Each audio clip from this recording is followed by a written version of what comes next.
तो हेलो दोस्तों, नमस्कार। एसआर एजुकेशन ऑर्बिट में आपका स्वागत है। आज हम लोग कराने वाले हैं टॉप 15 करंट अफेयर्स एमसीक्यू के तौर पे। तो चलिए, आज का पहला सवाल है कि नेशनल वैक्सीनेशन डे कब मनाया जाता है। चलिए आप लोग जल्दी से बताइए कि नेशनल वैक्सीनेशन डेज कब मनाया जाता है। जल्दी से बताइए, नेशनल वैक्सीनेशन डेज कब मनाया जाता है। तो ये 16 मार्च को मनाया जाता है, आज ही के दिन 16 मार्च को मनाया जाता है। चलिए अगले सवाल पे चलते हैं। नेविगेशन विथ इंडियन कॉन्स्टेलेशन किस संगठन द्वारा विकसित किया जाता है। तो ये जो है इसरो के द्वारा विकसित किया गया है, यानी इंडियन रिसर्च ऑर्गेनाइजेशन के द्वारा। चलिए अगले सवाल पे चलते हैं। स्ट्रेट ऑफ हॉर्मुज आप नाम सुने ही होंगे। अभी जो ईरान और इजराइल के बीच जो युद्ध चल रहा है हॉर्मुज, इसमें आप स्ट्रेट ऑफ हॉर्मुज का नाम सुने होंगे। तो ये किन दो देशों के बीच स्थित है। तो ये ईरान और ओमान के बीच स्थित है। किन दो देशों के बीच स्थित है, ईरान और ओमान के बीच स्थित है। चलिए तीसरे सवाल पे चलते हैं। हाल ही में भारत ने कितने एलपीजी टैंकरों को हॉर्मुज स्ट्रेट से सुरक्षित गुजरने की अनुमति दिलाई। देखिए, ईरान के द्वारा कहा गया था कि आप अगर स्ट्रेट ऑफ हॉर्मुज से किसी भी मतलब कोई भी टैंकर या कुछ भी आप शिप ले जाएंगे तो हम उस पर रॉकेट जो है लॉन्च कर देंगे।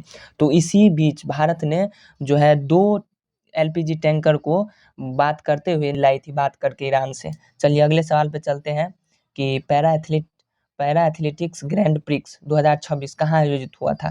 तो इसका सही जवाब हो जाएगा नई दिल्ली में। क्या हो जाएगा? नई दिल्ली में। इसका सही जवाब हो जाएगा नई दिल्ली में। चलिए अगले सवाल पे चलते हैं। अगला सवाल है वर्ल्ड बॉक्सिंग फ्यूचर्स कप।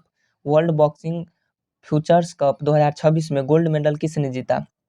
तो इसका सही जवाब हो जाएगा चंद्रिका पुजारी। कौन हो जाएगा? चंद्रिका पुजारी। अगले सवाल पे चलते हैं कि जल जीवन मिशन किस मंत्रालय से संबंधित है। जल जीवन मिशन किस मंत्रालय से संबंधित है। ये तो ये जल शक्ति मंत्रालय, आप ऐसे भी समझ सकते हैं जल शक्ति मंत्रालय जो लिखा है, तो ये जल शक्ति मंत्रालय से जो है संबंधित है। चलिए अगले सवाल पे चलते हैं। नेशनल चंबल सैंक्चुअरी किन राज्यों में फैला है। तो ये जो है राजस्थान, मध्य प्रदेश और यूपी। राजस्थान, मध्य प्रदेश और यूपी, यानी ऑप्शन नंबर बी से मतलब इन राज्यों में राजस्थान, मध्य प्रदेश और यूपी में फैला हुआ है। चलिए अगले सवाल पे चलते हैं। घड़ियाल मुख्य रूप से कहाँ पाया जाता है। घड़ियाल जो है मुख्य रूप से, इसका सही जवाब हो जाएगा सी, नेशनल चंबल सैंक्चुअरी। चलिए अगले सवाल पे चलते हैं। राज्यसभा में कुल कितने सदस्य होते हैं। तो राज्यसभा में 245 सदस्य होते हैं। राज्यसभा में कितने सदस्य होते हैं। तो 245 सदस्य होते हैं। चलिए 11 नंबर सवाल पे चलते हैं। भारत के वर्तमान राष्ट्रपति कौन है। आप लोग बहुत ही अच्छे से जानते होइएगा कि द्रौपदी मुर्मू जी, जो कि आदिवासी क्षेत्र से बिलोंग करते हैं, द्रौपदी मुर्मू जी। चलिए अगले 12 नंबर क्वेश्चन पे चलते हैं कि भारत के उपराष्ट्रपति कौन है। तो भारत के नए उपराष्ट्रपति के तौर पर श्री सीपी राधाकृष्णन जी, श्री सीपी राधाकृष्णन जी जो है यही है, देख सकते हैं आप, बाल नहीं है इनके और भगवा धारण किए हुए हैं, तो यही है श्री सीपी राधाकृष्णन जी। चलिए अगले सवाल पे चलते हैं। इसरो का मुख्यालय कहाँ स्थित है। इसरो यानी इंडियन रिसर्च ऑर्गेनाइजेशन, जिसका जो मुख्यालय है वो बेंगलुरु में स्थित है, ऑप्शन नंबर सी। चलिए 14 नंबर सवाल।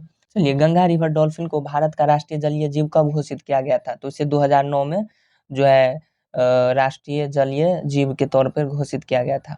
अगले सवाल पे चलते हैं कि हॉर्मुज स्ट्रेट मुख्य रूप से किस परिवहन के लिए महत्वपूर्ण है। हॉर्मुज स्ट्रेट मुख्य रूप से किस परिवहन के लिए मतलब महत्वपूर्ण है। तो ये तेल के लिए। अभी आप लोग सुने ही होइएगा स्ट्रेट ऑफ हॉर्मुज का नाम। चलिए